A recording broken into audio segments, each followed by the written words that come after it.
사랑과 은혜가 많으신 주님, 진심으로 감사드립니다.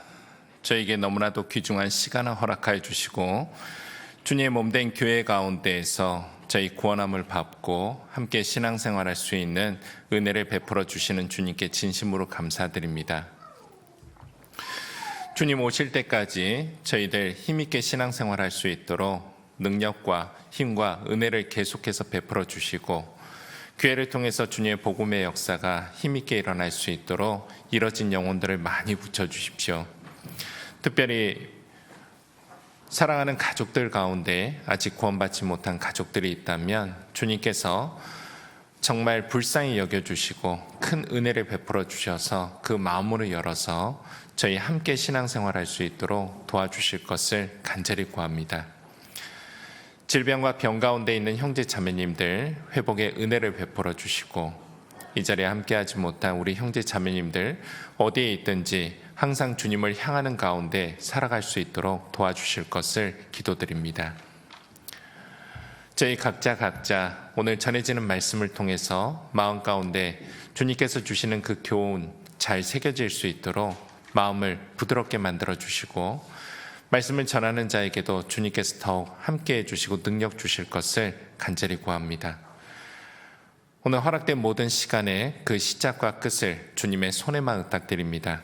저희를 사랑하시는 우리 주 예수 그리스도의 이름으로 감사하며 기도드렸습니다. 아멘. 같이 성경 찾으시겠습니다. 마태복음 20장입니다. 마태복음 20장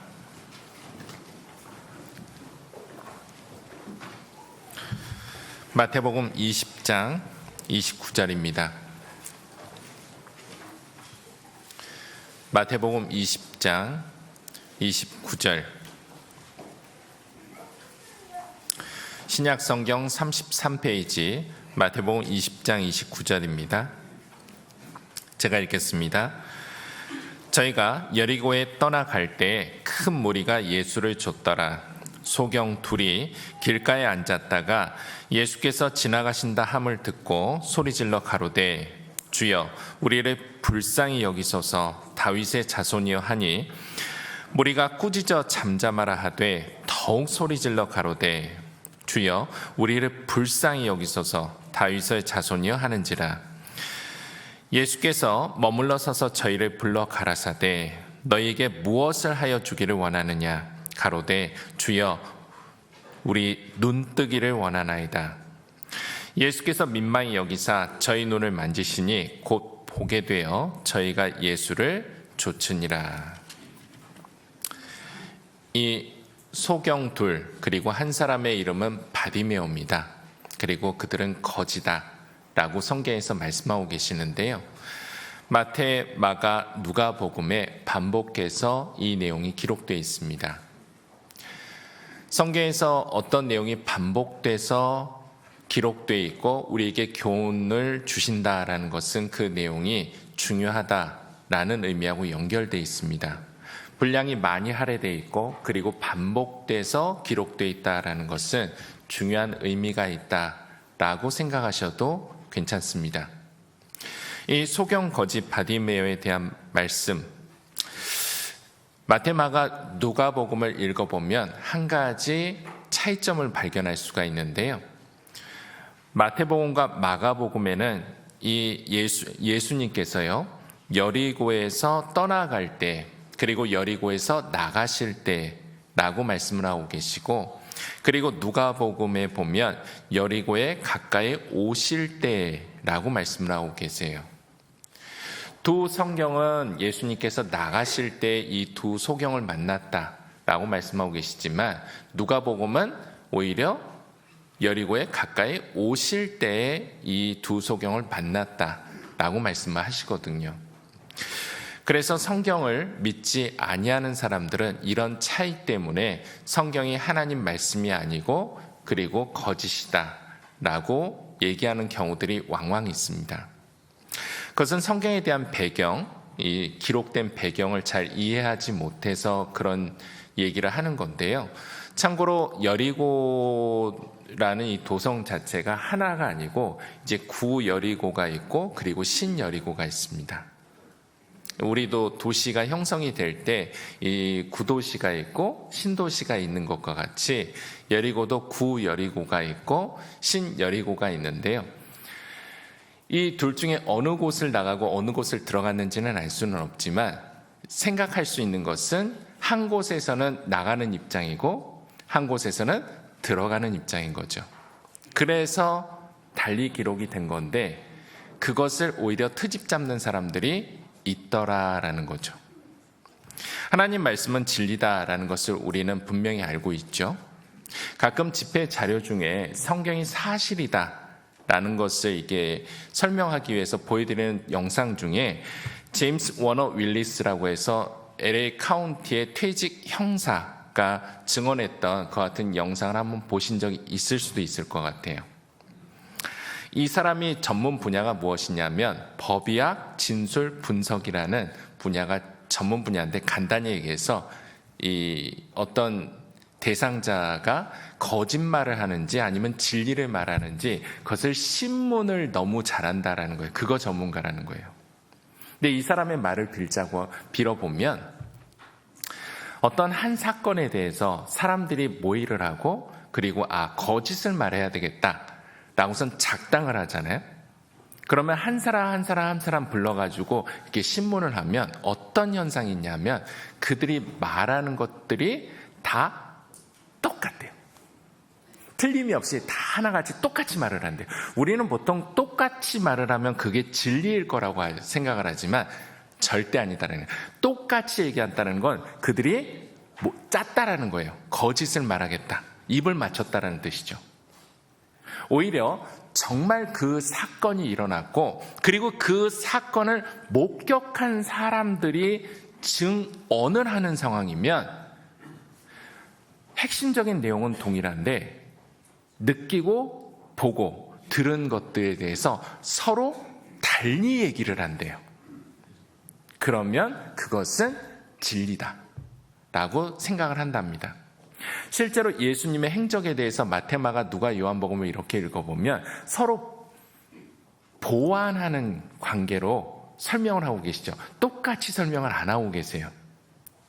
이 퇴직 형사 제임스 워너 윌리스는 그 성경에 기록된 내용을 보고 성경이 사실이구나 진리구나 라는 생각을 가지고 알아보다가 결국은 구원을 받았다라고 하잖아요. 저희 교회 형제님 중에 한 분이 히브리서 6장에 있는 말씀과 같이 이 구원에 굉장히 가까우신 분이 있어요. 대략 한 2년째 계속 집회 말씀도 듣고 있고요. 왜 구원에 가까운데 형제다라고 저희가 이렇게 못하냐면 본인이 구원이 아니라고 얘기를 하고 있기 때문에 형제님이라고 부르진 않지만 부르긴 해요. 솔직히 얘기해서 2년째요. 이 형제님이요. 집회는 다 나와요.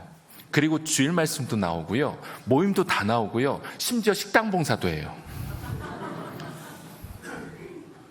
그런데 그렇게 하는 이유가 뭐냐면 가정의 평화를 위해서. 식당 봉사는 왜 하냐? 자매 힘들까 봐. 그러니까 가족에 대한 그 사랑이 굉장히 많으신 분이에요. 그런데 말씀을 들으면 이렇게 결국에는 구원을 못 받았다라고 계속 얘기를 하니까 구원에 가까운 분이다라고 하는데 최근에 지난주에 저희가 대집회를 했습니다. 대집회를 하기 직전에 잠깐 교제를 해둔 것이 무엇이냐면 하나님 말씀은 진리입니다. 그래서 지금까지 말씀을 들을 때 어떻게 들으셨습니까? 라고 물어보니까 그래 뭔가 좀 틀린 거 있지 않을까? 물론 이해되는 것도 있고 믿어지는 것도 있지만 뭐 하나 틀린 것도 있지 않을까? 라는 생각을 가지고 항상 들었대요. 근데 2년째 들어보시니까 틀린 거 있던가요? 틀린 건 없더래. 그러면 이제는 마음을 좀 바꿔서 들어보셨으면 좋겠다. 하나님 말씀이 진리인데 내가 그 하나님 말씀을 다 알 수도 없고 깨달을 수도 없는 거다.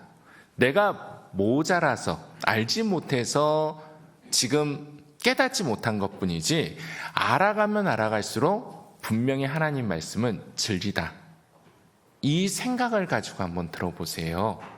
마음을 좀 바꿔서 하나님 말씀이 틀린 게 있을 거야 라는 게 아니라 진리다라는 그 생각을 가지고 한번 들어보세요 라고 부탁을 드렸거든요. 그리고 집회가 끝났는데, 물론 이번에도 본인은 구원은 아니다 라고 얘기를 하지만 한 가지 달라진 게 있어요. 전에 말씀을 들었던 것보다 확실히 달리 들리더래요. 듣는 것 자체가 요번에 왠지 믿고 싶은 마음이 좀 들었대. 믿을 뻔했대. 네. 아무튼 뭔 마음인지는 잘 모르겠지만 저희도 좀 가끔 헷갈려요. 그렇지만 계속 교회 가운데 있으시라고, 그리고 하나님 말씀은 진리다라는 그 생각을 가지고 말씀을 들으셨으면 좋겠다라고 꼭 부탁을 드립니다. 저희도 신앙생활할 때 마찬가지예요. 하나님 말씀이기 때문에 100% 다 알 수 없잖아요. 그런데 이해가 안 된다고 해서 그게 틀렸을까? 아니요. 하나님 말씀은 진리다 라는 생각을 가지고 신앙생활하는 것이 올바른 겁니다. 전에 한번 어떤 분이 이런 질문을 했어요. 우리 강연회 때 잘 알고 계시겠죠? 이 성경이 1600년 동안 40여 명의 기자들에 의해서 기록이 됐다. 그리고 내용이 기록 완성된 이후에 바뀐 적이 없다. 익숙한 내용이실 겁니다. 근데 저희 말씀을 듣는 분들이 참 생각이 다양하다라는 생각이 들었던 것이, 이런 질문하신 거예요. 하나님께서는 6일 만에 천지를 창조하실 수 있는 능력이 있는 하나님인데 왜 성경을 기록할 때는 그렇게 오랜 시간 동안 많은 사람을 통해서 기록하셨습니까? 그냥 한 큐에 기록하도록 하시지. 충분히 그러실 수 있잖아요. 한 사람한테 그냥 쫙 알려줘가지고 기록할 수 있도록 하는데 왜 그렇게 오랜 시간 동안 많은 사람들을 통해서 기록하도록 하셨습니까? 역시 생각이 다양하죠. 한 번도 이런 생각 안 해보셨죠? 이런 질문도 하시는 분이 있다라는 거예요. 아담 이래 인간은 타락을 했죠. 그렇기 때문에 하나님의 말씀이 정말 이해되기 쉽도록 기록되어 있지만 우리는 그 말씀을 이해하는데 많은 어려움이 있습니다. 타락한 결과죠. 이해가 잘 안 되니까 이해가 잘 되도록 하기 위해서 하나님께서는 어떤 방법을 취하셨느냐?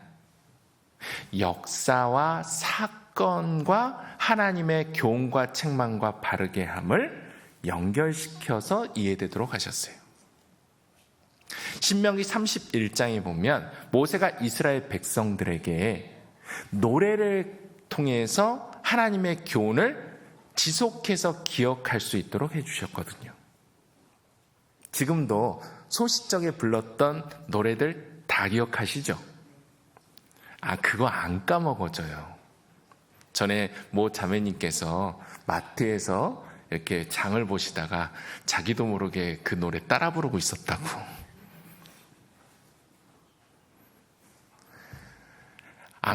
노래로 한 것도 안 잊어지는데 하나님께서요, 역사적 사건과 하나님의 말씀을 연결시켜놨어요. 한 큐에 기록하면 역사적 사건과 배경이 있을 수가 없는데 1600년이라는 시간 동안 사람들이 겪는 그 역사와 하나님의 교훈을 연결시켜놨어요. 그래서 기억하기도 좋고 이해하기도 좋아요. 구약 성경 내용을 이해하기가 훨씬 더 쉽냐? 신약 성경 내용을 찾고 이해하는 게 더 쉽냐? 어느 쪽이 더 쉬워요? 구약이 훨씬 더 쉬워요. 예를 들어서 다윗과 골리앗 사건 하면 연상이 딱 되잖아요. 말씀을 들었던 게 기억이 나요.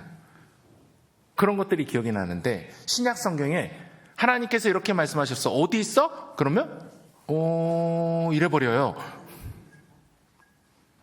솔직히 얘기해서 구약이 훨씬 더 사건 중심으로 되어 있기 때문에 이해하기가, 기억하기도 굉장히 좋아요. 하나님께서는 우리의 연약함을 잘 알고 계시기 때문에 성경을 잘 이해될 수 있도록 하기 위해서 사건과 시간을 통해서 그 배경을 가지고 이해할 수 있도록 하셨다라는 겁니다. 그렇게 설명을 드렸어요. 그래도 다 알 수 없는 것이 하나님 말씀이에요. 우리 마음에 어떠한 태도? 그래, 내가 깨닫지 못하는 거지만 깨닫게 해주실 때가 있을 거고, 아버지의 말씀, 하나님의 말씀은 진리다라는 것을 꼭 가지고 계시는 것, 그것이 정말 중요합니다. 이 두 소경 거지는요, 여리고라는 곳에서 살다가 예수님을 만납니다. 성경에서 여리고와 그리고 소돔, 고모라, 애굽, 이 세상을 대표하거든요. 여리고가 왜 세상을 대표하냐면 누가복음 10장에 보면 이 이스라엘, 예루살렘에서요, 여리고로 내려가다가 강도 만난 자가 나옵니다. 이 강도 만난 자가 강도를 만나서 겁안 죽게 되고 모든 것이 다 벗겨졌죠. 벌거벗게 됐다라는 거예요. 부끄럽게 됐고 수치스럽게 됐죠. 거의 죽을 뻔했고 수치스럽게 된 상태, 바로 우리가 그런 상태였습니다. 하나님 앞에서 죄가 다 드러나요. 부끄럽고 수치스럽고, 그리고 그 죄로 말미암아 결국은 죽음 건너가고 둘째 사망 지옥까지 가게 돼 있는 거잖아요. 그런데 주님께서 우리를 정말 불쌍히 여기셔서 그 강도 만난 자의 이웃이 사마리아인이잖아요. 그 사마리아인이 바로 누구냐? 예수님이에요. 예수님을 만났고, 그리고 그리스도로 옷을 입어서 우리의 부끄러움, 허물이 가려졌죠. 도말된 거잖아요. 하나님 앞에서 그리스도로 옷 입었기 때문에 나의 허물과 죄가 가리워졌기 때문에 주님 앞에, 하나님 앞에 의인으로서 설 수 있게 됐다라는 겁니다. 우리 강도 만난 자의 이웃, 그분이 누구? 예수님이잖아요. 우리가 예수님을 만났기 때문에 이 자리에 있는 겁니다. 우리 만남은 우연이 아니죠? 예수님 만난 게 절대 우연이 아니잖아요. 구원을 받고 나니까 깨닫게 되는 것이 있습니다. 내가 그때 그 사람을 만나서 마음 아팠던 일들, 그리고 내가 그때 그 사건들을 겪어서 큰 손해를 입었던 일들, 그때 힘들고 어려웠지만, 그렇지만 그런 일들이 있었기 때문에 내가 낮아질 수 있었고 오늘 구원을 받았구나. 지나고 나면 깨달아요. 마찬가지죠. 신앙생활 할 때에도 매 순간순간마다 나와 함께 하시는 하나님께서 그 은혜 가운데 나를 지키셨다라는 것을 지나고 나면 또 깨달아요.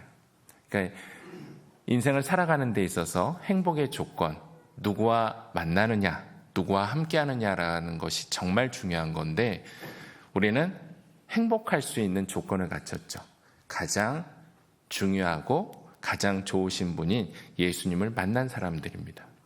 이 두 소경 거지, 한 사람은 바디메오인데 이들은 예수님을 만났어요. 여리고라는 세상 가운데에서 눈먼 자로서 살아가고 있었고, 벌거벗긴 자, 거지 같은 삶을 살아가고 있었죠. 이들이 그것에 만족하는 삶을 살았다라고 한다 그러면 예수님이 지나가든 말든 예수님께 외치지 않았겠죠. 그렇지만 이 두 사람은 자기들의 비참한 상황을 깨닫고 있었다라는 겁니다. 이게 굉장히 중요한 거예요. 우리가 말씀을 들을 때도 마찬가지입니다. 회개하고 복음을 믿잖아요. 율법은 죄를 깨달음이요, 그리고 하나님께로 인도하는, 그리스도에게로 인도하는 몽학 선생이 된다. 내가 죄인이구나라는 것을 깨달을 때 비로소 무엇이 가능해지느냐? 이 죄라는 병을 고쳐주실 수 있는 예수님께 매달리게 되어 있는 거잖아요. 이 두 소경 거지는 자신의 비참함을 깨닫고 예수님께 부르짖게 됐다라는 겁니다. 신앙생활하는 데 있어서 자기의 상태를 잘 깨닫는 것은 정말 중요한 겁니다. 이 룻과 롯이 잘 헷갈리긴 하는데, 롯이 소돔 고모라에서 살았습니다. 소돔 고모라에서 살면서 나름대로 성공한 인생을 살았다는 것을 알 수 있는 것이 무엇이냐 하면, 두 천사를 영접할 때 어디에 앉아있다가 두 천사를 영접하냐? 성문에 앉아있다가 두 천사를 영접합니다. 룻기 4장에 보면 보아스가 기업 물을 자를 만날 때에도 어디에 앉아서 기업 물을 자를 만나느냐? 성문에 앉아있으면서 기업 물을 자를 만납니다. 고대 시대에 성문에 앉을 수 있게 된다는 것은 상당히 사회적 지위를 갖췄다라는 의미하고 연결되어 있습니다. 아브라함을 떠나고 그리고 장차 망할성이 소돔 고모라에 들어가 있지만 나름대로 성공한 인생을 산 거죠. 세상적으로는. 문제는 무엇이냐면, 그 롯이 자기 가족들조차도 그 롯의 말에 신뢰하지 못하는 그 같은 삶을 살았다는, 사회적으로는 성공했는지는 모르지만 두 천사가 와서 이 소돔 고모라를 유황불로 심판하겠다라는 그 명백한 심판의 경고를 받았고, 그리고 자기의 가족들을 구원코자 했고 사위들에게 얘기했는데 사위들이 어떻게 했다? 농담으로 여겼다. 농담으로 여겼다고요. 평소에 롯의 언행이 어떠했으면 그 세상의 심판이, 이 소돔 고모라 성의 심판이 임할 거다라는 그 말을 농담으로 여겼을까? 라는 것을 생각해 볼 수 있다는 거예요. 사회적으로 세상에서는 성공했는지는 모르지만 정말 영적으로는 어두운 상태를 그 롯의 언행을 통해서 그 가족들에게 어떤 영향을 미쳤는지를 알 수 있더라라는 거예요. 우리 평소에 무슨 말을 하고 그리고 평소에 어떻게 행동하느냐. 정말 위급한 시기에 그래, 네 말이면 내가 믿어볼게, 이러면 정말 좋잖아요. 그렇게 돼야 되는데 농담으로 여겼더라. 우리의 평소에 마음에 가득한 것이 입으로 나오고 그리고 마음에 가득한 것이 행동으로 연결되게 돼 있습니다. 나의 현재 신앙이 어떠한 상태에 있는지, 주로 무엇을 마음에 두고 무엇을 많이 생각하느냐, 이것을 꼭 매일매일 우리의 삶을 통해서 하나님 앞에서 자백, 돌이켜보는 것이 꼭 필요한 겁니다. 왜냐하면 우리의 마음이 쉽게 세상 가운데 뺏길 수 있는 유혹이 정말 많은 시대 가운데 살아가고 있기 때문에 그렇습니다. 소경거지 바디메오 그리고 다른 한 소경은 위기의식을 갖고 있었기 때문에 자신의 비참한 상태를 알고 있었기 때문에 예수님께 외쳤지만, 우리도 내가 살아가고 있는 시대가 어떤 시대인지 그리고 내가 어떠한 상태에 있는지 그것을 잘 알고 있느냐, 그렇지 아니하느냐라는 것을 돌이켜보는 것이 필요하다는 거예요. 매일매일요. 잡아놓은 히브리서 3장 한번 보실까요? 히브리서 3장.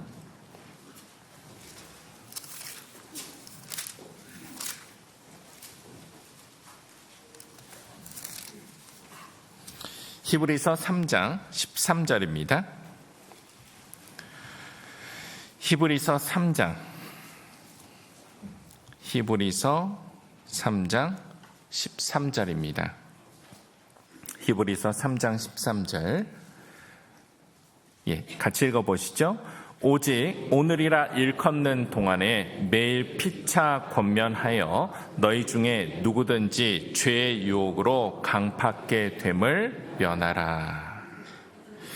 히브리서 3장 13절에서 말씀하고 계시는데 우리의 마음이 강팍해 될 수 있다라는 것을 말씀하셔요. 보통 우리는 어떤 오해를 하느냐?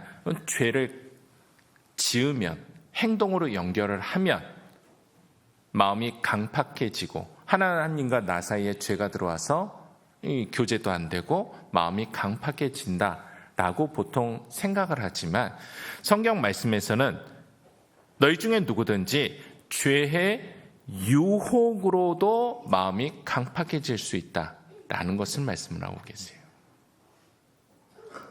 유혹이 많은 시대거든요.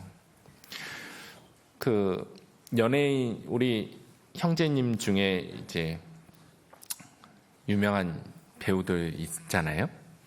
그 집사님께서 본인은 이제 연예인이 때 구원을 받았고 그 일을 하고 있고 그 가운데에서 빛과 소금으로 살아야 되니까 그렇지만 혹 우리 형제 자매님들 중에 연예인 하겠다라고 하는 분이 있으면 뭐라고 표현을 하시냐면 정말 도시락을 싸들고 다니면서 말리겠다. 자기는 성공을 했으니까 다른 분들 이끌어주겠다. 아니요. 절대 이 세계에 발을 들여놓지 마라. 라고 도시락 싸들고 다니면서 막을 거래요. 왜 그러냐면 정말 마음을 지키기가 어려운 곳이고 정말 유혹이 많은 곳이다. 그래서 자칫 잘못하면 하나님으로부터 멀어지기가 너무 쉬운 곳이 이곳이다. 그래서 자기는 말린다. 라고 얘기를 하신 적이 있어요.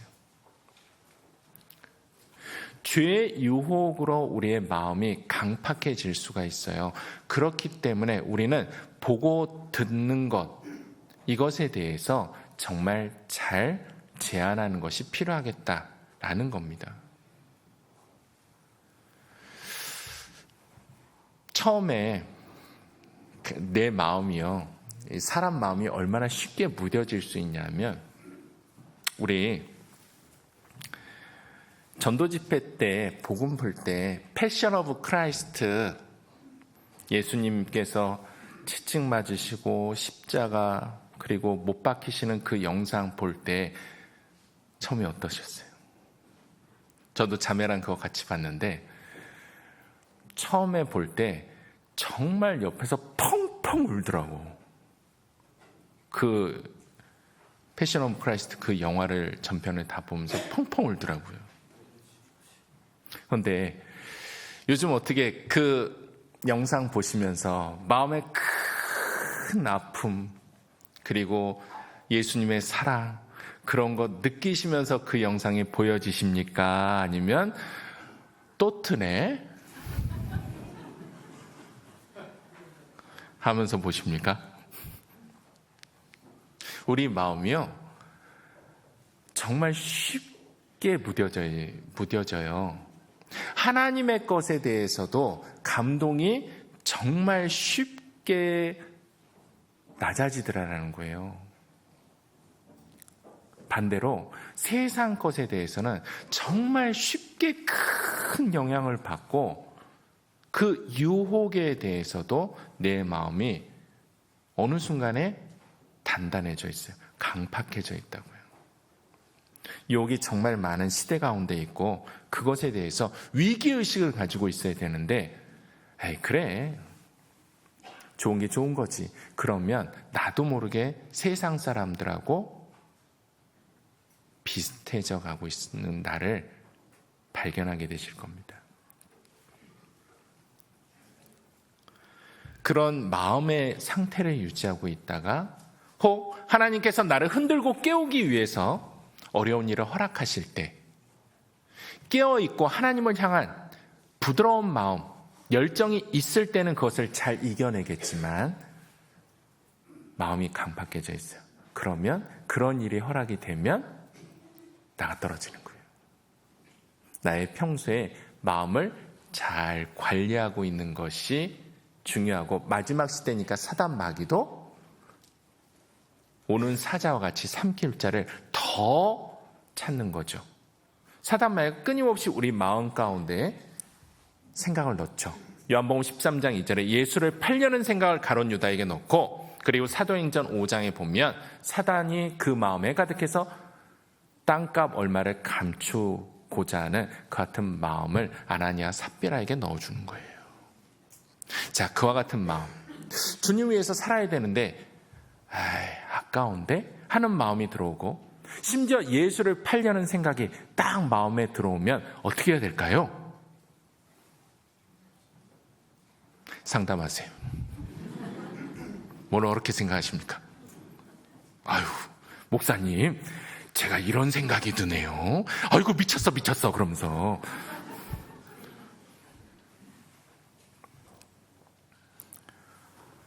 그 마음을 잘 정리해 가셔야 되는 거예요.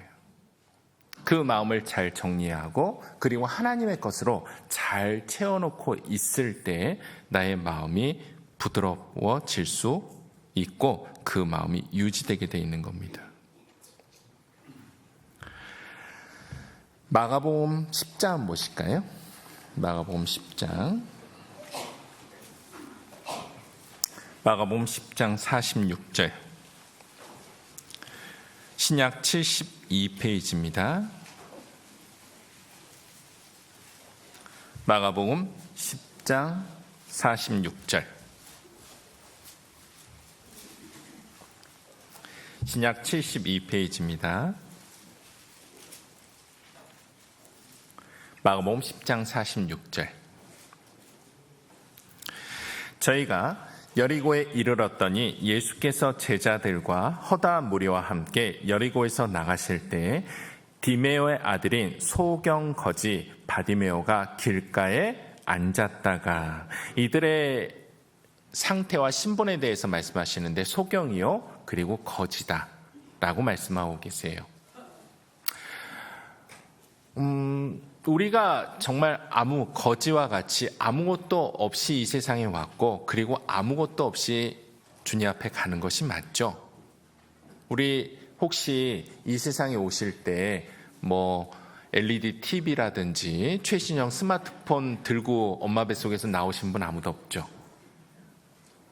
그리고 주님 앞에 갈 때 공수래 공수거라고 해서 가져가는 거 아무것도 없죠. 유일하게 내가 구원을 못 받았으면 주님 앞에 갈 때까지 가져가는 거 딱 하나 있어요. 뭐 가져가요? 네, 죄보따리 가지고 가요. 그거 하나 내 거예요. 죄보따리 하나 가져가고, 그거 때문에 영원한 형벌의 장소인 지옥까지 가게 되는 겁니다. 주님께서 그 죄보따리를 나로부터 멀리 깊은 바다에 던지시고, 동에서 서와 먼 것과 같이 다시 만날 수 없게 그렇게 해주셨죠. 우리는 구원을 받았고, 구원받은 이후부터 모든 것이 하나님의 것으로 누리고 산다라는 것을 날마다 깨달아가면서 사셔야 되는데,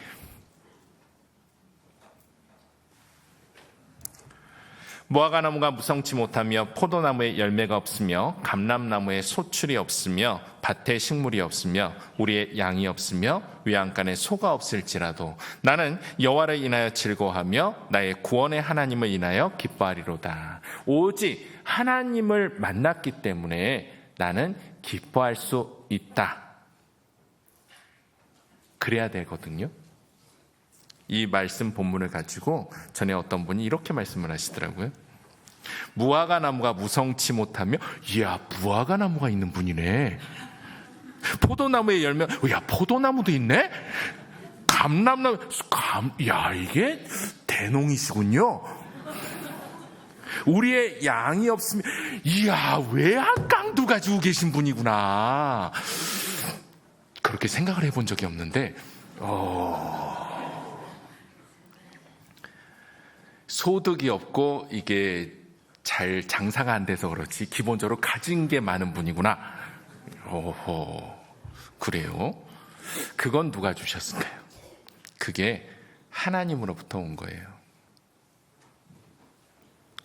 우리는 소경 거지와 같이 아무것도 없는 인생이죠. 성경에서 부자를 칭찬하는 경우가 없죠.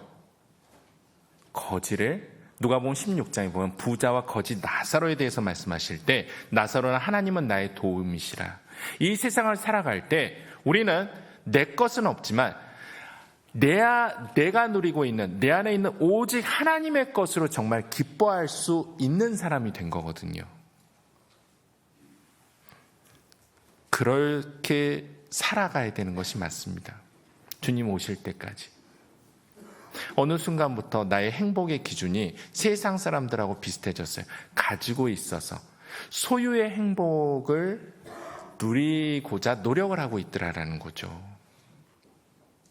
세상 사람들 소확행, 작은 그것도 소확행이라고 표현하지만 작은 것도 가지고 있으니까 행복하다라는 거거든요. 결국은 우리도 똑같이 가지고 있어서 행복하면 그리스도인인데 행복할 수 있는 사람인데 행복하지 않습니다.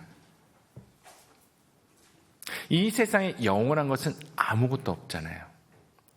내 얼굴이 이뻐서 팽팽해서 행복하십니까? 그러면 50년 뒤도 여전히 팽팽할 것 같으세요? 불행해진다는 얘기잖아요.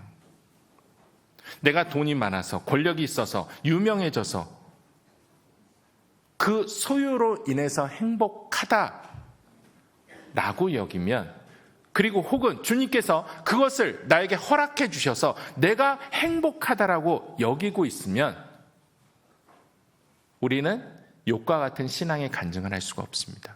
욥은 하루아침에 자신 10자식을 주님께서 취해 가셨고 모든 재산을 주님께서 취해 가셨는데 주신 자도 여호와시요 취하신 자도 여호와시오니, 그러면서 뭐라고 얘기하느냐? 주님을 찬양을 했거든요. 우리는 욥기를 읽으면서 나도 그와 같은 신앙을 가져야 되겠구나라는 생각을 하는데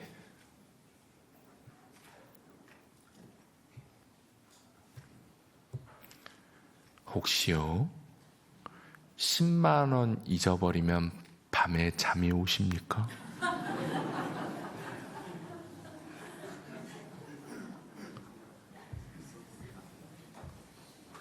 잠이 안 와요.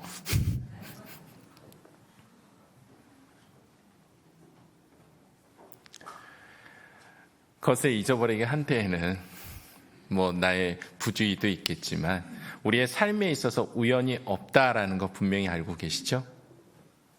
그것을 통해서도 하나님께서 나를 흔들어 깨우시는 과정이구나. 무엇인가 하나님께서 나에게 교훈하고자 하는 뜻이 있으시구나. 그리고 그것은 잊어버렸는지는 모르지만 다른 모든 것들을 여전히 누리고 있는 그것에 대해서 하나님께 감사해야 될 것에 대해서도 교훈하신다는 거죠. 유명한 선수 중에 세계적인 선수죠. 김연아 선수하고 손흥민 선수가 하는 기도문이 인터넷에 상당히 최근에 돌아다녔었어요. 무슨 기도를 할까? 이분들이 구원을 받았는지 안 받았는지는 알 수는 없지만요. 그 기도의 내용이 참 개인적으로 교훈이 됐어요. 김연아 선수는 이 경기에 앞서서 이렇게 기도를 한답니다. 제가 건강하게 이 자리에 설 수 있게 해주셔서 감사합니다. 손흥민 선수는 제게 뛸 수 있는 기회를 주셔서 피치 위에 서게 해주셔서 감사합니다. 피치는 운동장입니다. 이 둘의 공통적인 기도는 뭐예요? 점수 잘 한 골 넣게 이게 아니고요. 어떤 결과를 좋게 해주세요. 그것을 기도한 것이 아니라 그 위치에 있을 수 있도록 해준 것 자체를 감사하고 있는 기도를 했다라는 거예요. 물론 우리는 결과의 기도를 많이 합니다. 해야 되죠. 누가 구원받게 해주세요. 어떤 일에 대해서 주님 도와주세요. 좋은 결과를 맺게 해주세요. 기도하죠. 많은 기도를 합니다. 한 가지 해야 될 기도가 있습니다. 그 모든 것들이 좋든 싫든 그 일들을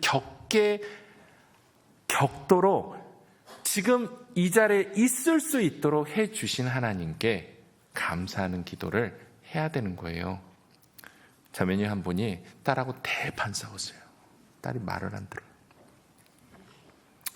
속상해가지고 다음날 교제를 하는데 제가 잠깐 그 얘기 해드렸어요. 아유, 그래도 자매님 딸하고 대판 싸울 수 있는 기력이 있네.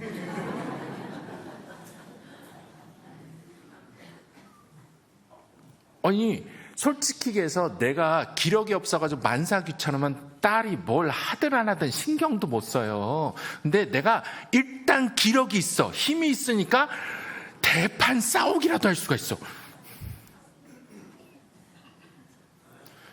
그렇게 생각을 해본 적이 없대요.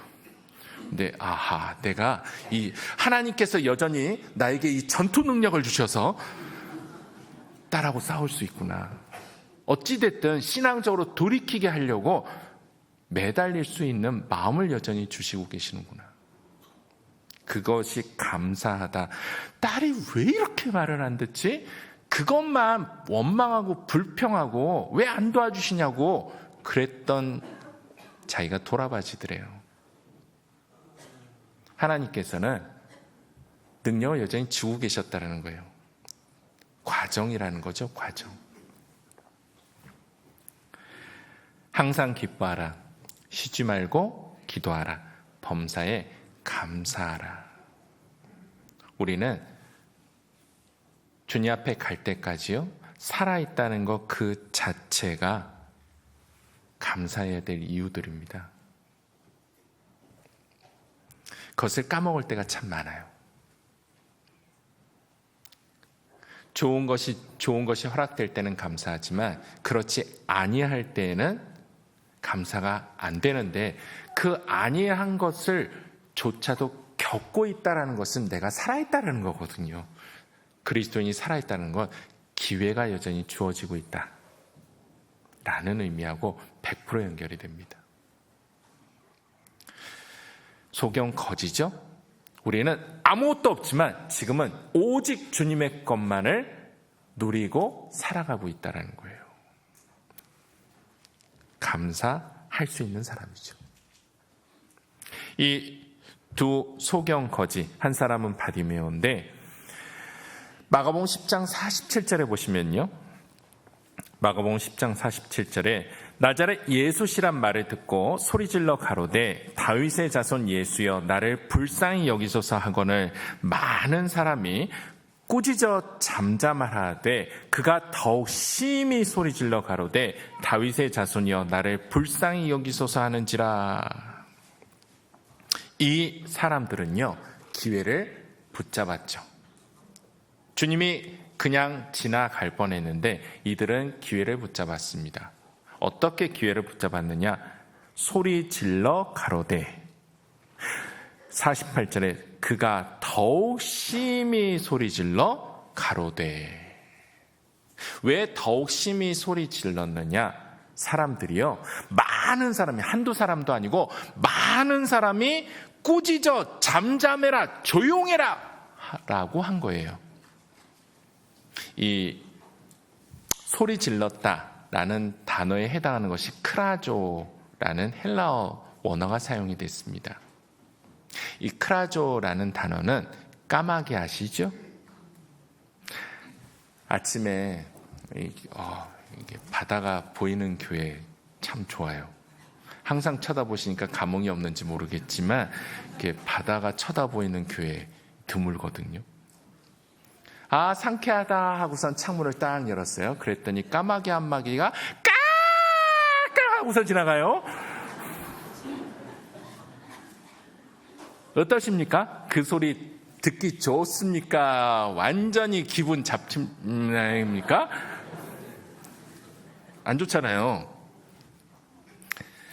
소리질러 가로되 라는 이 소리질러라는 단어가 거기서 나온 단어예요. 거기서 나온 단어예요. 즉, 이 두 소경 거지, 한 사람 바디메오인데 예수님을 붙잡기 위해서 정말 소리에 소리를 질러댄 거예요.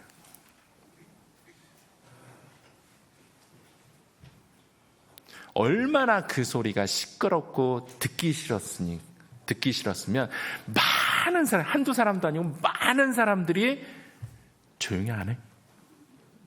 꾸짖어 가면서 잠잠히 시켰는데 그들은 더욱 심히 소리를 질렀다라는 겁니다. 주님을 붙잡아 세울 수 있었다라는 거예요.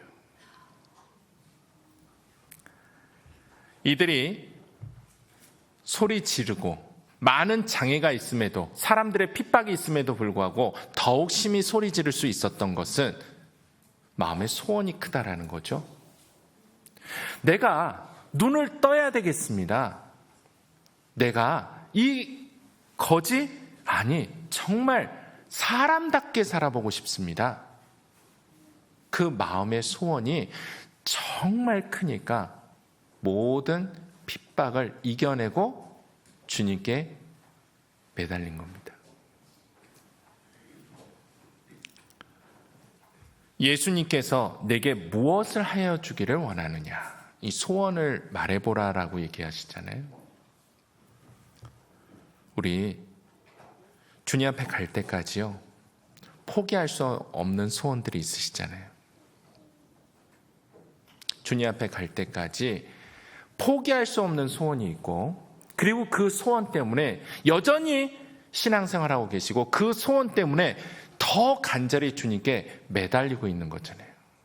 전에 어떤 분이 한 분 보내주셨는데, 이 전도 집회 포스터예요. 전도 집회 포스터인데 제목이 소원이더라고요. 그 내용이 뭐냐, 제목은 소원인데 그 밑에 예수님,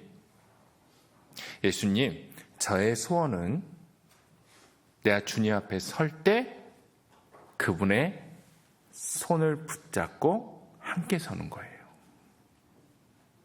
이게 소원이래요. 우리 그런 소원이 있지 않습니까? 어떻게 보면 내 가족들이 다 구원받아가지고 더 이상 전도할 분이 없다, 그건 정말 큰 축복이에요. 전에 한번 학예 수양회 때 자매님 한 분이 상담을 하시는데,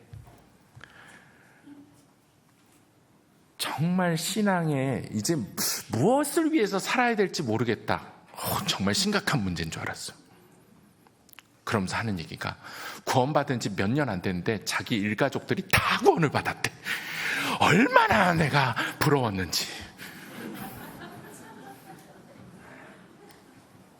아니, 몇 년밖에 안 됐는데요, 그 가족들이 얼마나 마음이 좋은지 사돈의 8초까지 다 구원을 받아가지고 더 이상 전도할 사람이 없다. 야, 그런 가족도 있더라고요. 그래서 고민이 뭐냐면, 이제는 신앙의 목표가 사라졌다는 거예요. 전에는 그냥 이분 구원 받아야 된다, 저분 구원 받아야 된다 하고선 살았는데, 열심히 살았는데 다 구원을 받고 나니까 신앙의 목표가 사라졌습니다. 그래서 열정이 식는 것 같습니다. 그게 고민스러워서 상담을 하셨던 분이에요. 그때 제가 그분에게 설명드렸던 것이 교회를 설명드렸어요. 자매님에게 있어서 교회는 어디까지냐?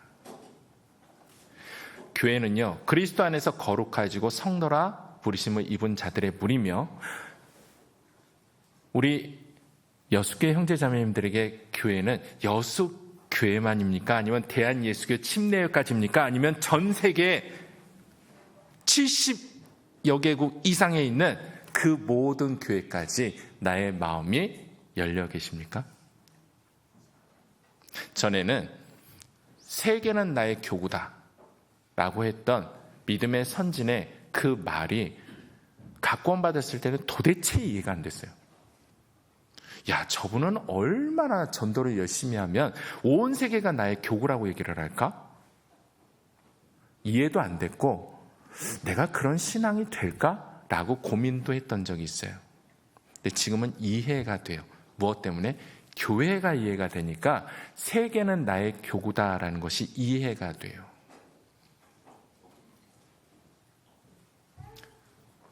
우리 아프리카 교회의 소식 듣고 위에서 기도하고 세계 선교헌금도 하고 아시아 교구 그리고 아시아 교회의 소식을 듣고 위에서 기도하고 그리고 헌금도 하고 때로는 봉사도 하고 우리 하고 계시잖아요. 그 자매님에게 설명드렸던 게 교회가 전도하고 있습니다. 내 가족을 다 구원시켜 주신 것은 분명히 하나님의 큰 은혜를 누리신 건데 내 가족이 다 구원받았으니까 나는 더 이상 할 일이 없다? 아니요. 교회가 전도하고 있고 그리고 지금도 내가 깨어있을 때 어느 한쪽에서 혹은 내가 잠자고 있을 때 어느 지구 반대편에서는 여전히 집회가 열리고 있고 복음이 전해지고 있습니다. 이제는 교회와 함께 복음을 전하십시오. 주님 오실 때까지 흔들리지 않는 신앙의 목표가 생긴 거예요. 교회 안에서 살아간다는 거죠. 시편 1장 한번 보실까요?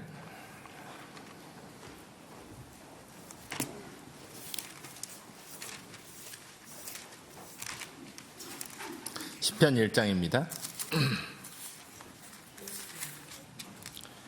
시편 1장 1절입니다. 구약 805페이지입니다.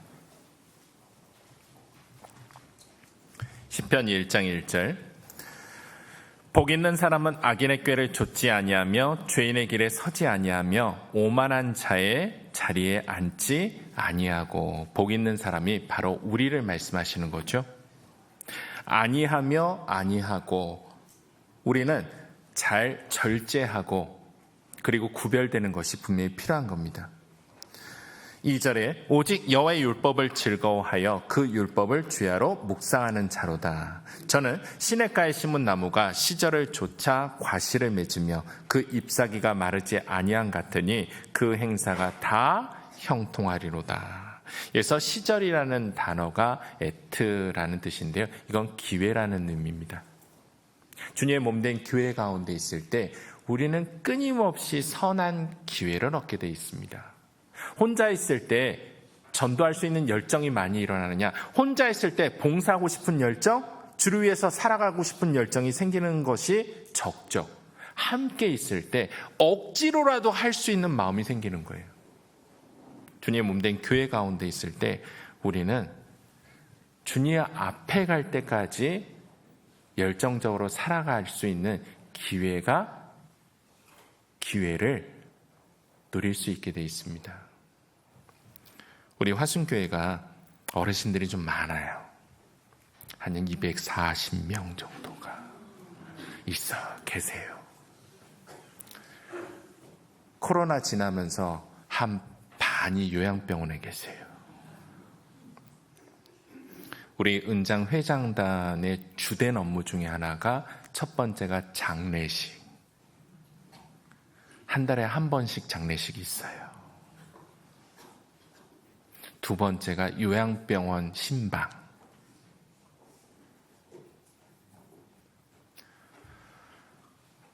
꼼짝달싹 못하는 그 같은 상태에 계신 분이 우리 형제 자매님들께서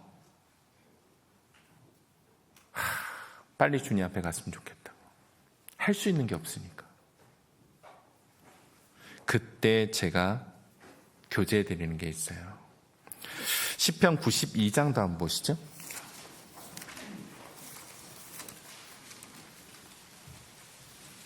시편 92장 12절 시편 92장 12절 의는 종려나무같이 번성하며 레바논의 백향목같이 발육하리로다. 시편 92장 12절입니다. 시편 92장 12절. 의는 종려나무같이 번성하며 레바논의 백향목같이 발육하리로다. 여호와의 집에 심겼으며 우리 하나님의 궁정에서 흥왕하리로다. 같이 읽어보시죠. 늙어도 결실하며 진액이 풍족하고 빛이 청청하여. 늙어도 무엇할 수 있느냐? 이 시편 1장의 내용과 동일한 내용입니다. 시냇가에 심긴 나무거든요. 여호와의 집에 심겨졌거든요. 늙어도 결실할 수 있게 해주신대요. 신앙생활 가운데 주님께서 열매 맺는 삶, 성령의 9가지 열매도 맺게 해주시고 전도의 열매도 맺게 해주시잖아요.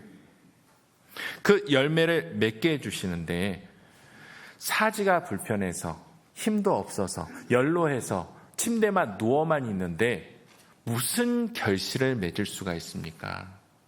그냥 주님 앞에 빨리 갔으면 좋겠습니다. 그때 제가 부탁드리는 게 기도로 도와주십시오라는 거예요.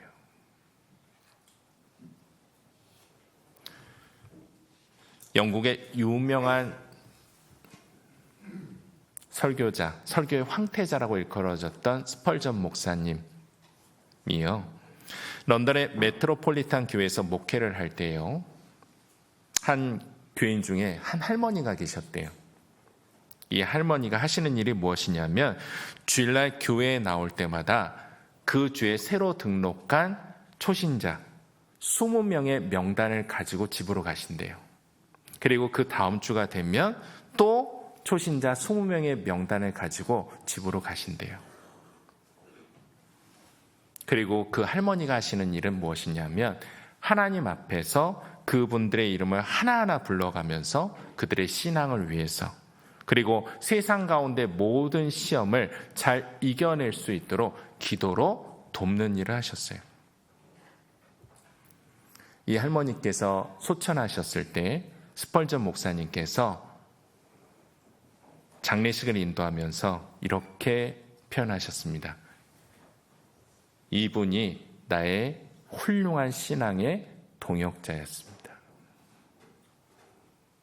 기도를 해준 건데 동역자, 우리 동역자잖아요. 사도 바울께서도 고린도후서 1장에 우리를 기도로 얻는 은사가 있다라고 분명히 말씀하고 계시거든요. 제가 그 어르신들에게 꼭 교제해 드리는 거, 기도해 주십시오. 우리 형제 자매님들 기도 소식 올라올 때마다 정말 간절히 기도해 주십시오. 오히려 사지 멀쩡하고 바쁘게 살아가고 있는 저는 그 기도를 소홀히 여길 때도 있는데 할 수 있는 게 기도밖에 없습니까? 그 기도를 정말 간절히 하실 수 있잖아요. 기도를 해 주십시오. 그걸로 도우실 수 있고 그리고 그것이 분명히 하나님 앞에서 큰 상이 됩니다.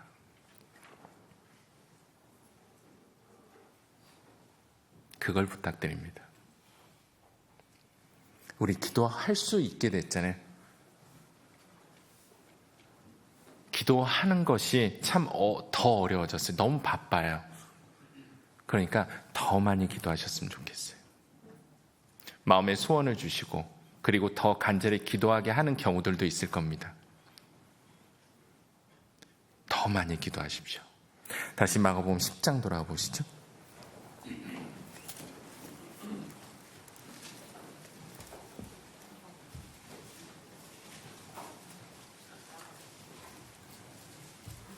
마가복음 10장 47절. 마가복음 10장 47절.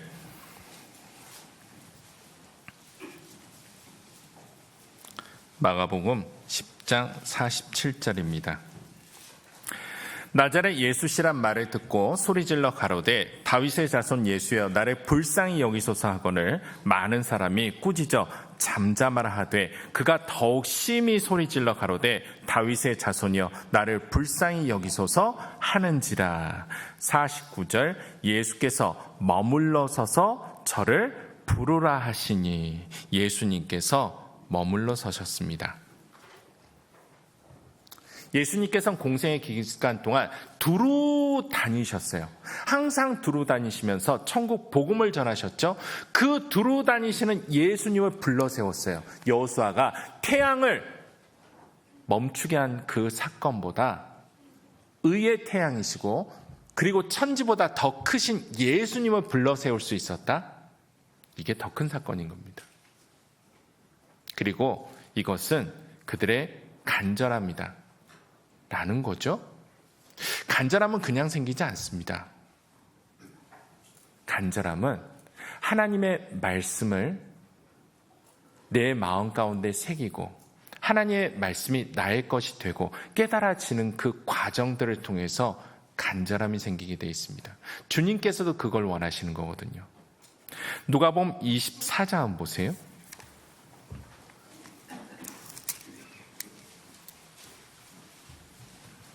누가복음 24장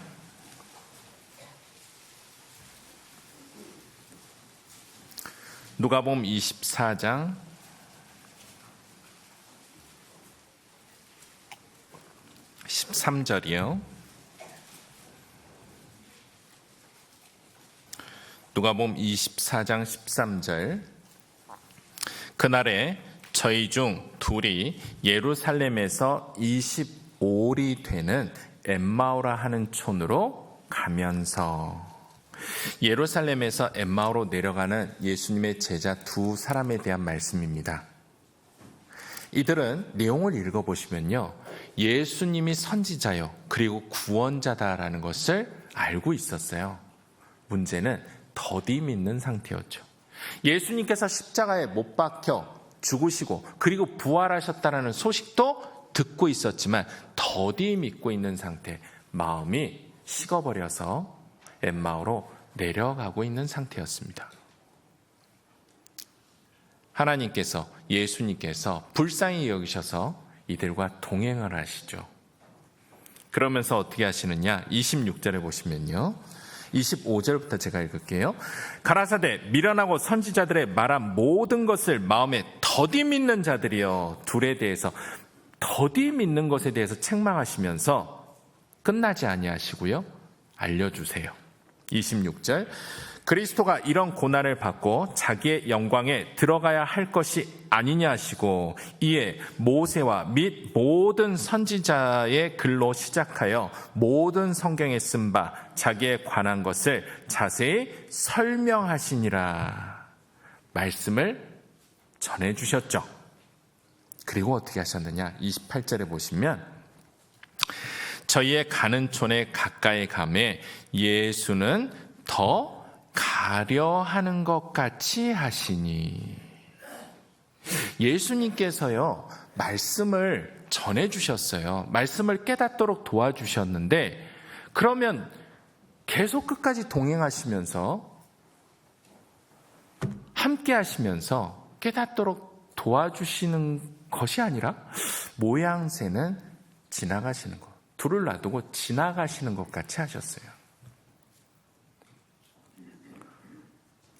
그런데 이 두 사람이요, 어떻게 했느냐 하면 29절에 보면, 저희가 강권하여 가로되 우리와 함께 유하사이다. 때가 저물어 가고 날이 이미 기울었나이다 하니 이에 저희와 함께 유하러 들어가시니라. 어떻게 했냐면, 어떤 태도의 변화, 어떤 마음의 변화가 생겼느냐? 예수님을 강권해서, 강하게 권해서 붙잡았어요. 엠마오로 마음이 식어서 실망해서 내려가던 그 두 사람에게 마음의 변화가 생겼죠. 무슨 변화? 말씀을 들었어요. 예수님께서 전해주시는 그 말씀을 들었어요. 그리고 변화가 생겼어요. 예수님께서 말씀을 전해주시면서 그냥 더 가려하는 것, 지나가시는 것 같이 하셨죠. 예수님은 말씀을 전해주시고 무엇을 원하셨느냐? 그들의 마음이 다시 회복이 되고 강하게 열정을 가지고 주를 붙잡기를 원하셨고 그들은 반응을 했어요. 우리 주를 위해서 살아가고 싶어 하잖아요. 그런데 주를 위해서 살아가는 데 있어서 꼭 필요한 게 있어요. 하나님 말씀을 정말 진지하게 들으셔야 됩니다. 그 말씀을 진지하게 듣고 나의 것으로 새겨가는 것을 통해서 내 마음에 열정이 생겨요. 진지하게 들을 수 있도록 하나님께서 상황을 허락하실 때도 있습니다. 좋은 경우는 이뤄진 영혼을 붙여주시죠. 이뤄진 영혼을 딱 붙여주셔서 집회 때 옆에서 같이 와서 앉아있어요. 그러면 혼자 와서 앉아있을 때하고 누가 내 옆에서 같이 말씀 들을 때하고 어떨 때 더 진지하게 들을 것 같아요? 정말 안타까운 상황은 인도하신 분이 좋으라. 그건 정말 안타까운 상황이고 그건 얼마나 피곤하셨으면 그렇겠어. 더 진지하게 들어요. 목사님 이 말씀도 해주셔야 되는데 저 말씀도 해주셔야 되는데 하면서 기도하시면서 더 진지하게 들으시잖아요. 때로는 나에게 어려운 상황도 허락하셔서 더 주님의 말씀을 매달리도록 나에게 뜻을 알려주시고 위로해 주시고 힘주시라고 해서 더 간절히 매달리도록 하시는 경우도 허락하셔요. 이 모든 것들이 뭐하고 연결되느냐? 예수님께서 지나가시려고 더 가시려고 정말 그 뜻이 아니라 내가 주님을 붙잡기를, 이 두 소경거지가 왜 은혜를 받게 됐냐? 붙잡았다라는 거예요. 우리도 붙잡는데 그냥 그 마음이 생기진 않아요. 하나님 말씀을 얼마나 진지하게 듣느냐라는 것하고 연결되어 있습니다. 때로는 그 진지하게 들을 수밖에 없는 상황이 허락되더라도 주님께서 분명히 선하신 분이고 선한 결과를 맺게 해주실 거니까 말씀을 통해서 더 힘받고 매달릴 수 있으셔야 돼요. 마태복음 15장에 보면 자기의 어린 딸이요. 안 찾으셔도 돼요.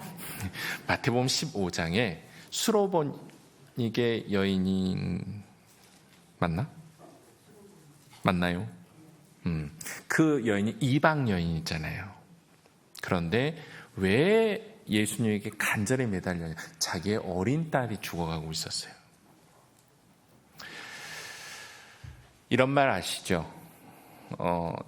자식은 부모가 죽으면 땅에다 묻지만 부모는 자식이 죽으면 가슴에다 묻는다. 이 수로보니게 여인이 예수님에게 매달렸던 것은 매달릴 수밖에 없는 마음의 이유가 있었죠. 그 상황을 겪고 있었어요. 예수님께서 마태복음 15장 본문을 읽어보면 3번을 거절하셨습니다. 3번을 거절했음에도 불구하고 이 여인은 3번 여전히 저 개 맞습니다. 그렇지만 개들도 그 주인의 상에서 떨어지는 부스러기 은혜를 먹습니다 라면서 끝까지 매달렸죠. 이 두 소경 거지가 포기하지 않은 이유가 그겁니다. 그런 상황이 허락되더라도요, 매달리셔야 되고요.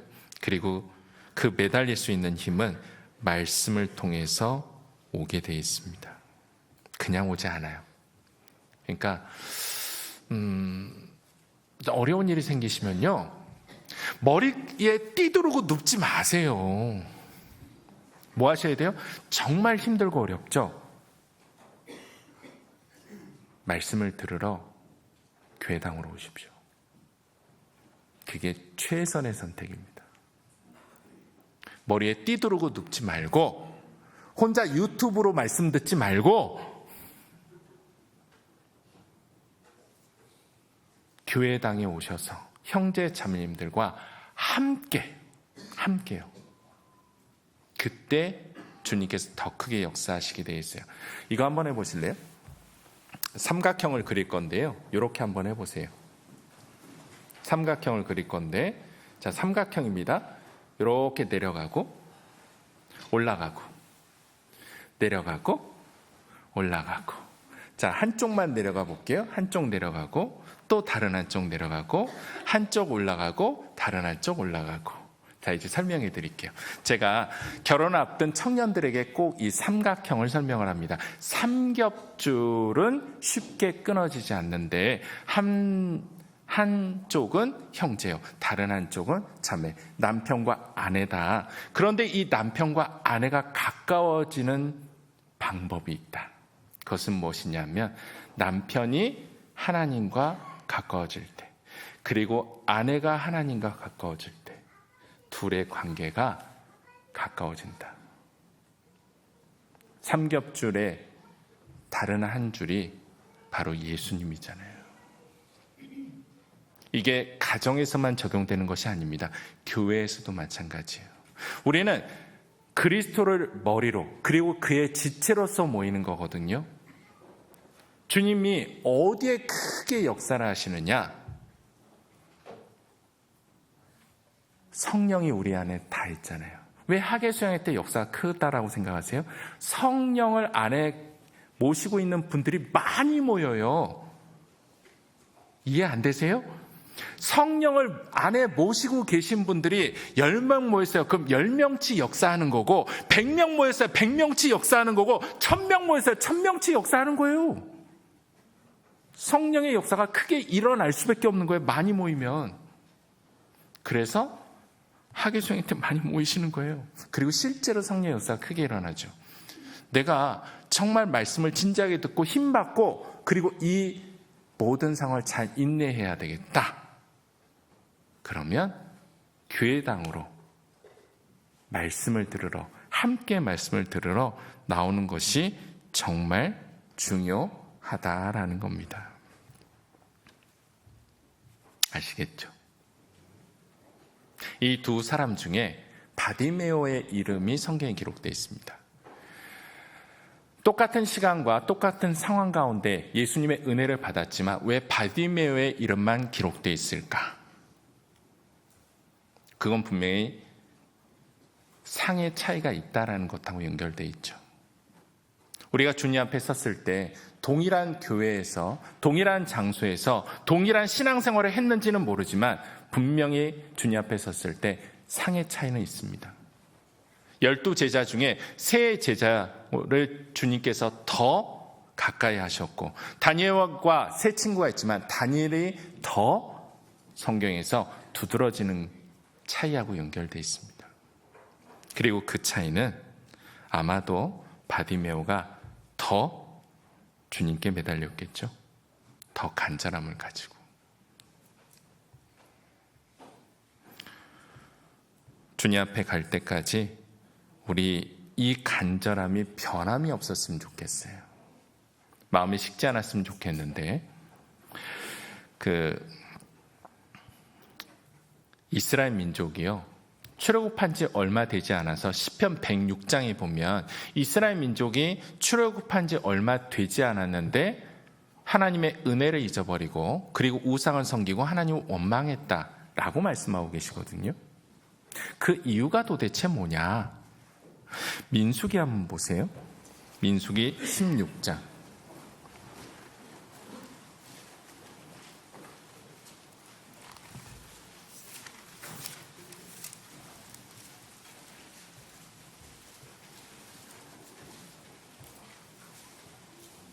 민수기 16장 1절.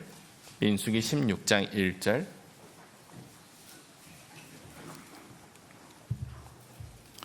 민수기 16장 1절.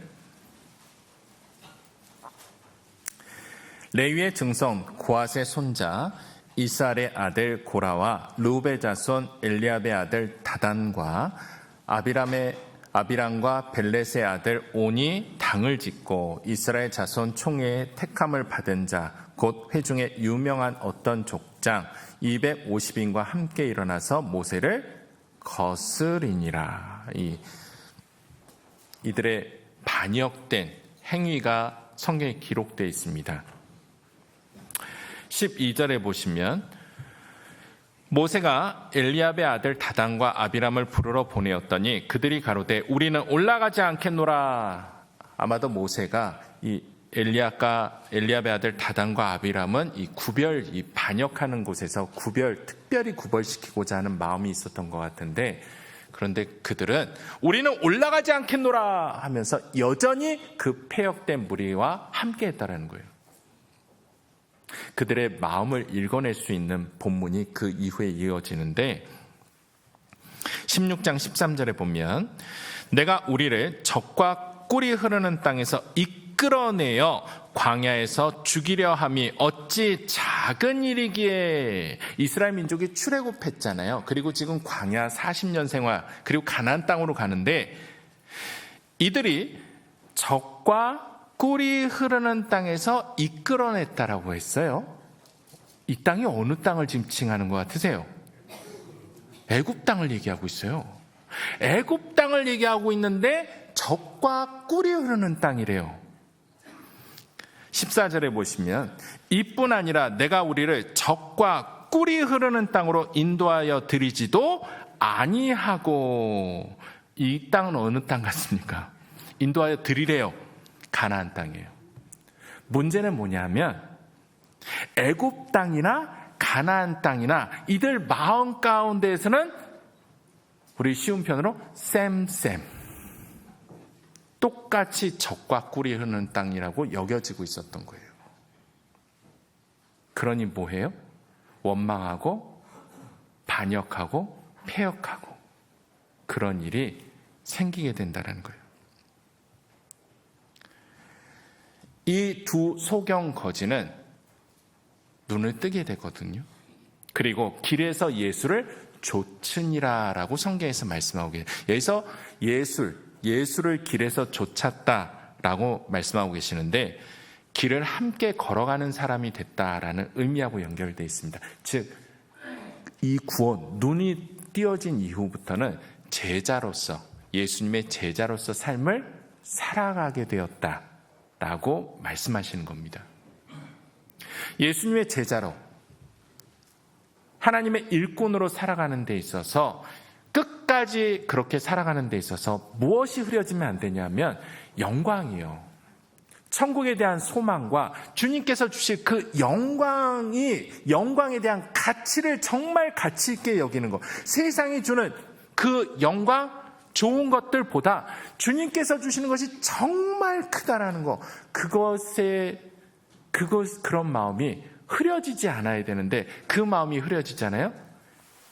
이게 비슷해지잖아요. 그러면 우리도 똑같이 모세를 대적한 것과 같이, 하나님을 대적한 것과 같이 교회를 대적하고 주님을 원망하는 일이 생기게 돼 있어요. 소망이 사라지면. 이 두 사람은요, 구걸하는 사람이었잖아요. 도움을 받는 사람이었어요. 소경이었기 때문에 누구의 인도함, 이끌림을 받아야 되는 사람이었죠. 눈 뜬 이후부터 바뀌었어요. 눈을 떴기 때문에 이끌어주는 자가 됐고요. 모든 사람을, 여전히 소경인 사람들을 주님께 이끌 수 있는 사람이 됐고, 도움을 받는 위치에서 도움을 줄 수 있는 사람이 됐습니다. 그리스도인으로서, 주님의 일꾼으로서 살아가게 됐고, 그리고 눈을 떴죠? 무엇이 보이기 시작했어요? 천국의 소망과 영광이에요. 우리 가끔 그런 농담 아닌 농담 하시죠? 뭐냐, 금덩어리 집에 골드바라도 가지고 있어? 천국에 가면 그 골드바가 뭐다? 보도블럭이다. 천국에 가면 그 골드바가 보도블록이잖아요. 한 부자가 있었는데 부자가 천사하고 딜을 했답니다. 제가 그 3단 여행용 캐리어 하나만 가지고 가렵니다. 천국에 뭘 가져가야 안 돼요. 예화입니다. 예화인데 하도 매달려가지고 3단 여행용 캐리어 굉장히 크잖아요. 낑낑대면서 그것을 천국문을 끌고 들어오고 있더래요.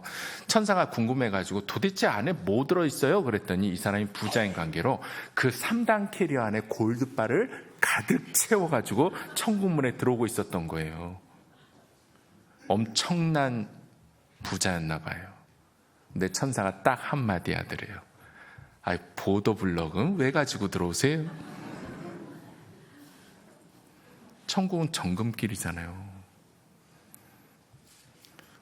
우리가 천성에 가서, 천국에 가서 누릴 그 영광에 대해서 조금이라도 이해시키기 위해서 그런 예화가 있는 것 같은데, 주님께서 우리에게 금세에도 그리고 내세에도 영광을 약속하고 계십니다. 눈뜬 자로서 주님의 길을 걸어가는 일꾼으로서 살아가는 우리에게 금세에도 내세에도 약속이 있어요. 누가복음 18장 한번 보시죠.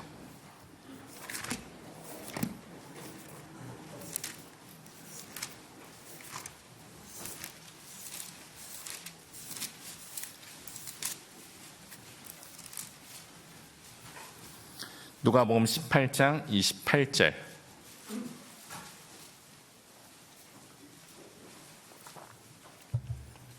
누가복음 18장 28절. 누가복음 18장 28절입니다. 베드로가 여짜오되 보옵소서, 우리가 우리의 것을 다 버리고 주를 쫓았나이다. 이르시되 내가 진실로 너희에게 이르노니 하나님의 나라를 위하여 집이나 아내나 형제나 부모나 자녀를 버린 자는 금세에 있어서 이 세상을 살아가는 동안에 여러 배를 받고 내세 영생을 받지 못할 자가 없느니라 하시니라. 분명히 성경은요, 금세에도 주님께서 주시는 영광이 있고 은혜가 있고 축복이 있고 상이 있고 내세 주님 앞에 가서도 상이 있다라는 것을 분명히 약속하고 계세요. 있습니다. 온 집이 홀라당 다 탔어요. 교회 열심히 다닌 거 알고 있는 친구가, 이 친구야 집 홀라당 다 탔는데 자네가 헌금했던 그 11조만 온전히 모아놨었어도 다시 재기할 수 있지 않았겠어? 라고 빈정대는데 이분이 그렇게 얘기하더래요. 다 탔지. 그런데 유일하게 남겨져 있는 건 내가 헌금했던 그것만이 다 여전히 남겨져 있어. 우리가 그런 마음을 갖는 겁니다. 축복이 있다라는 거예요. 여전히 남겨지는 상이 있다라는 거죠. 마틴 루터가 했던 말이 있습니다. 나는 내 손에 많은 것들을 소유해왔고 그 모든 것을 잃어버려 왔다. 그러나 내가 하나님의 손에 둔 것은 무엇이든지 나는 여전히 소유하고 있다. 하나님 손에 둔 것만, 주를 위해서 살았던 것만이 영원히 남겨집니다. 그것을 주님께서 금세와 내세에 약속하고 계세요. 우리는 그 상, 그걸 정말 크게 바라보면서 주님 앞에 갈 때까지 간절함을 가지고 열심히 살아가는 겁니다. 꼭 그렇게 끝까지 살아가셨으면 좋겠습니다. 같이 기도드리겠습니다.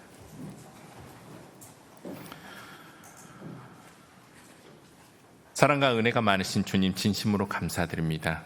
오늘 저에게 귀중한 시간을 허락하여 주시고 주님께서 허락해 주시는 모든 시간들을 통해서 주를 위해서 살아갈 수 있는 힘과 능력을 더욱 허락해 주실 것을 간절히 구합니다. 우리 여수교회 형제 자매님들을 통해서 주님의 복음의 역사가 더욱 힘있게 일어날 수 있도록, 많은 잃어진 영혼들이 주께로 돌아올 수 있도록, 특별히 우리 사랑하는 가족들이 함께 신앙생활할 수 있도록 도와주시고 인도하여 주십시오. 저희 각자의 삶 가운데 선하게 개입해 주셔서 저희 입에서 찬송과 영광과 감사가 항상 넘칠 수 있도록 도와주실 것을 간절히 구합니다. 오늘 허락된 모든 시간 가운데 함께해 주신 주님께 진심으로 감사드립니다. 저희를 사랑하시는 우리 주 예수 그리스도의 이름으로 감사하며 기도드렸습니다. 아멘.